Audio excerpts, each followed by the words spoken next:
So important to say. We need people. We have a lot of companies moving in. A lot of companies are moving back into the United States that never thought they'd be moving back, and we need people. You see that with the jobs numbers. We really need people.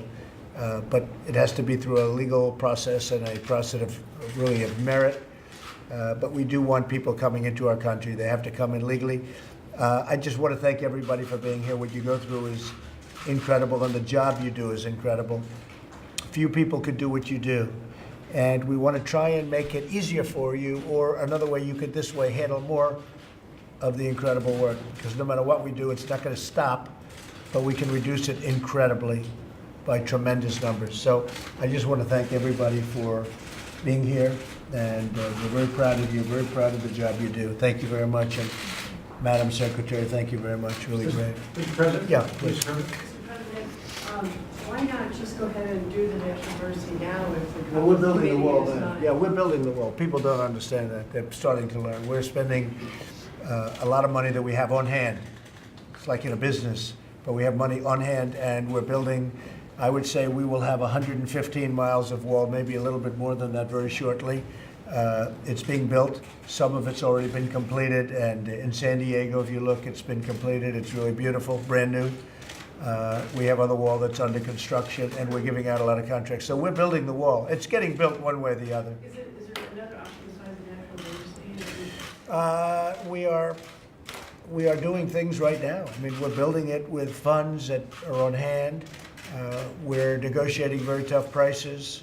We've designed a much better looking wall that is also actually a better wall, which is an interesting combination. It's far more beautiful, and it's better. It's much more protective. But it looks better because the walls that they used to build were not very attractive. I actually think that's possibly part of the problem. But the real problem is we need something. We have to have a very strong barrier. But we're building a lot of wall right now as we speak, and we're renovating a lot of wall. And we're getting ready to give out some very big contracts with money that we have on hand and money that comes in. But we will be looking at a national emergency because I don't think anything's going to happen. I think the Democrats don't want border security. And when I hear them talking about the fact that walls are immoral and walls don't work, they know they work. I watched somebody being interviewed the other day by a very good anchor. And the anchor actually was getting angrier and angrier as they tried to explain how a wall doesn't really have that much of an impact, and yet thousands of people are on one side of the wall and nobody's on the other side of the wall. It was actually laughable and really horrible in the same breath. So that's the way it is. You know, if you look at El Paso, if you look at certain places, but El Paso was one of the most dangerous cities in the whole country. Once the wall was completed, it became one of the safest immediately. It wasn't like it took 5 years. Some of you know this. Immediately, it became one of the safest cities in the whole country. So we're building the wall. A lot of it is, I mean, the chant now should be finish the wall as opposed to build the wall, because we're building a lot of wall. And I started this 6 months ago. We really started going to town because I could see we're getting nowhere with the Democrats. We're not going to get anywhere with them. It's going to be a part of their campaign, but I don't think it's good politically. And I think Nancy Pelosi should be ashamed of herself because she's hurting a lot of people. I think the Democrats should be ashamed of themselves. Now, in all fairness to the Democrats, many of them want the wall, and I see it. They're just dying to say what they want to say, but they can't say it as well as they would be able to if they were allowed to do it. Yes? Mr. President, so are you saying now you believe that on February the 15th, the only option you will have left is either close down the government or declare an emergency because you don't have any faith that this committee will come up with an answer? And if you do declare an emergency, are you concerned that you will almost be immediately be enjoined by some court in the Ninth Circuit Court of Appeals District? Well, we have very, very strong legal standing. It would be very hard to do that, but they tend to go to the Ninth Circuit, and when they go to the Ninth Circuit, things happen. For instance, the ban, it missed and then was approved in the United States Supreme Court, where we have had a very good record. They go to the Ninth Circuit. In many cases, and in fact, in most cases, it has nothing to do with the Ninth Circuit. It's a shame what they do. So let's see what happens. I can only tell you this, John. We have very, very strong legal standing to win. We are doing it regardless. I mean, we haven't declared the national emergency yet, and yet we're building a lot of wall.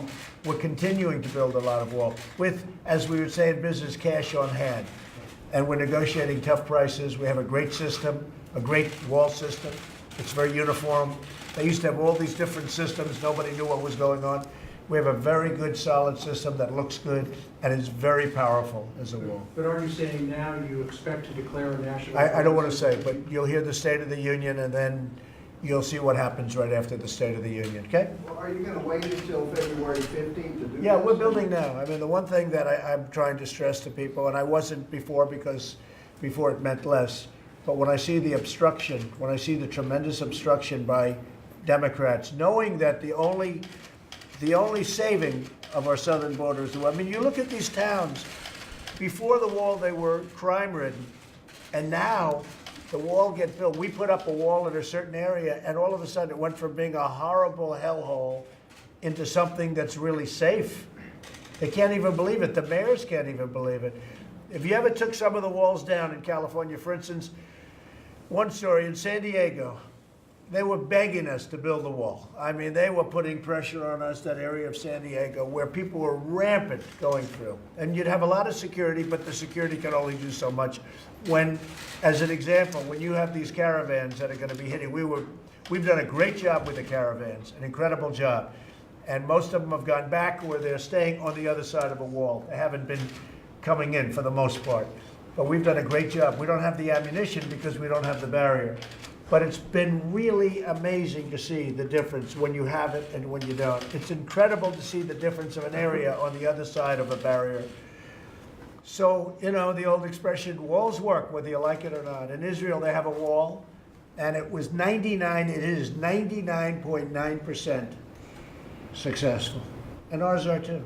When we have it, we're going to be starting in a certain way. We have a few areas that we're starting where they catch up.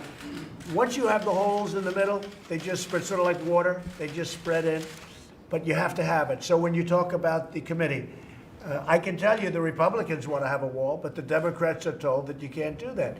They are doing a tremendous disservice. The Democrats are doing a tremendous disservice to our country. You heard today about human trafficking. Human trafficking can go down by a tremendous percentage if we had a wall on our southern border. Tremendous. Because it's very hard to do human trafficking through ports of entry, because you have people standing there looking and they say, hey, what's going on in the back seat? What's going on in the trunk? They check these things. So they come in through areas where you don't have the barriers. And we're not going to let that happen. So we're building a lot of it. We'll be up to about 115 miles of wall, some renovated, some new, and we're going to make a big step in the next week or so prior to my doing anything. But actually having a national emergency does help the process. It would certainly help the process. What would help a lot would be if the Democrats could actually be honest and to prove they're not being honest. Everybody knows they're not being honest. They know they're not being honest. I'd like to hear what they talk about in their rooms when they go back. And I tell you what, a lot of pressure is being put on by Democrats, being put on their leadership. Tremendous pressure is being put on because they cannot justify not having a barrier between our country and Mexico. Mexico just came out yesterday, numbers were just released. 38,000 people were murdered in Mexico, up like an incredible amount, 30% or something from the year before. 38,000 people were murdered in Mexico. It's one of the most, unfortunately, unsafe countries in the world. We need a protective barrier for our country. And that doesn't include Honduras, who we are not happy with, and we're looking very seriously at taking away all funding. And same thing for Guatemala, and the same thing for El Salvador. It's a disgrace what's going on in those countries. For years and years, the United States has paid them hundreds of millions of dollars, and they do nothing for us. When a caravan starts in the middle of Honduras, obviously they're allowing it to start. And they want it to start because they want to not have certain people in their country. So what do? They put them in the caravan. And we've had tremendous numbers of criminals that we've caught in the caravans before they get here. So the committee is, I know the Republicans want to do something, and I'm not saying it because I'm a Republican. I'm saying the Democrats are instructed, don't do a wall. And they're only doing that. You hear about human trafficking, drugs, gangs, crime. They're only doing it for one very simple reason. It's one simple reason, couldn't be simpler, because they think it's good politics for 2020. Because they say, maybe we can beat Trump, because this is a big issue. Now, I've done a lot of other issues. I've done military, where our military is in great shape now. It's strong and ready. It was totally depleted when I got here. Regulation cuts, tax cuts. I mean, we've done more than any other president has ever done in the first 2 years of his presidency. But the wall is a big factor, and they want to use the wall for politics. So it's not going to work because we're building the wall, and it's under construction. Yes? Mr. President, have you privately decided whether or not you will declare a national emergency? And just to clarify... Have I privately, Yeah, you what's in my mind? What's in your Well, mind? certainly thinking about it. You're thinking ahead. I think there's a good chance that we'll have to do that.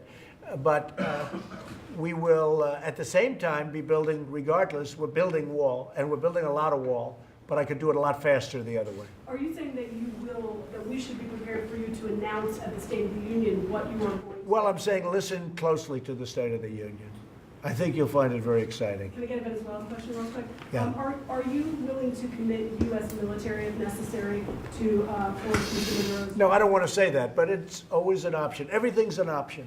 I take no options off the table. Okay? Thank you. Mr. President, are you thinking of adding on a meeting with Xi Jinping on the back end or the front end? Yeah, Meeting with I'm thinking about it. How close? I mean, some of you were there yesterday. We had an incredible meeting yesterday with the Vice Premier of China, a very powerful man, highly respected, very strong, very respected also by the President, President Xi. And we had an amazing meeting on trade, mostly on trade, actually also on fentanyl. China's agreed to criminalize fentanyl. That's going to have a huge impact on fentanyl coming into the country. But there is a possibility we'll meet somewhere, whether it's there. I'm over in a certain location. I'll be over in a certain location there, as you know. So you might do it too. That'll be announced officially probably next week. So you might do it too. It could happen. It It could sounded happen. like Da Nang for that summit, sir. Is that a good guess? Gee, Da Nang. Who does Da Nang remind me of, huh?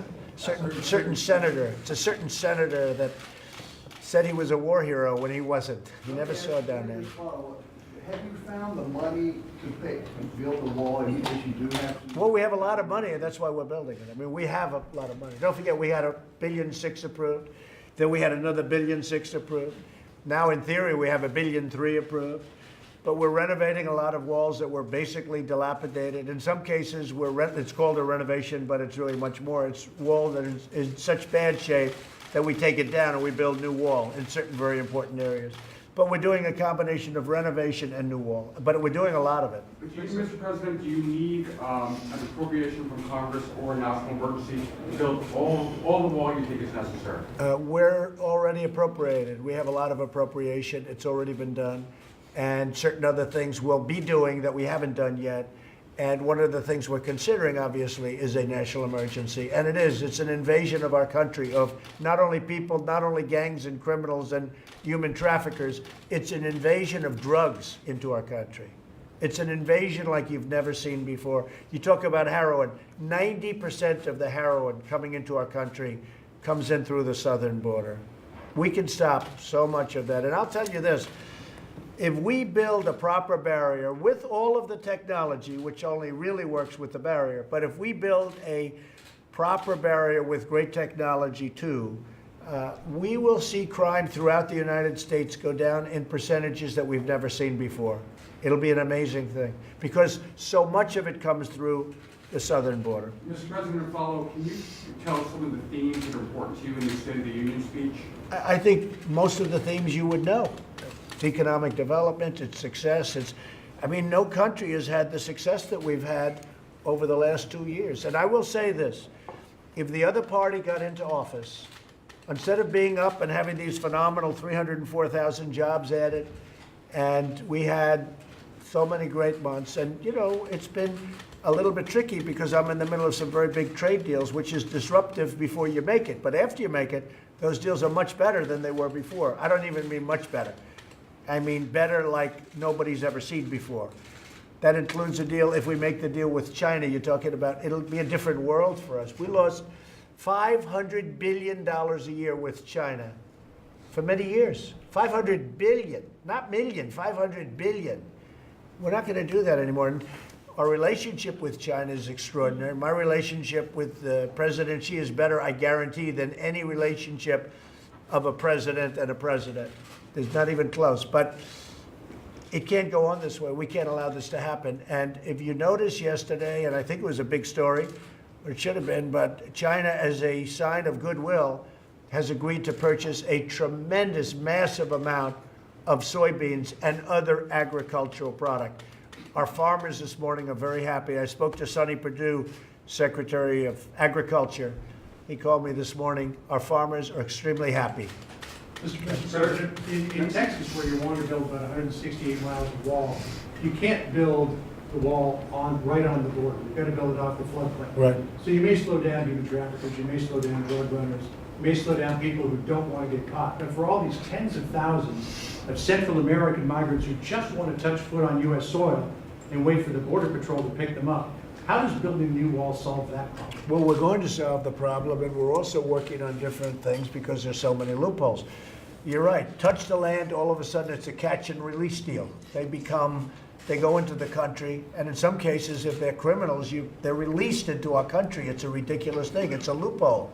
And if you look at the visa lottery, and if you look at all of these other chain migration, we have to fix all of it, John. It's very important. The wall is the most important thing by far, but we have to fix the loopholes. You're 100% right. Okay, yeah, please. Nancy Pelosi says you're risking an arms race with Russia today. What's your answer? Say it again. Nancy Pelosi says you're risking a new arms race with Russia. What's your answer? Honestly, I don't think she has a clue. I really don't. I don't think Nancy has a clue. And I see that when she says walls are immoral. She doesn't have, she doesn't know. And I wish she did, because she's hurting this country so badly. It's all rhetorical, not delivered well, but it's all rhetorical. She's hurting our country very, very badly, even with statements like that. Okay, thank you very much, everybody. Chris, let's go. Make our way out. Keep moving. Let's go. All right, guys, let's go. Move. Let's go, John. Let's go. Please listen to Go ahead, Jim.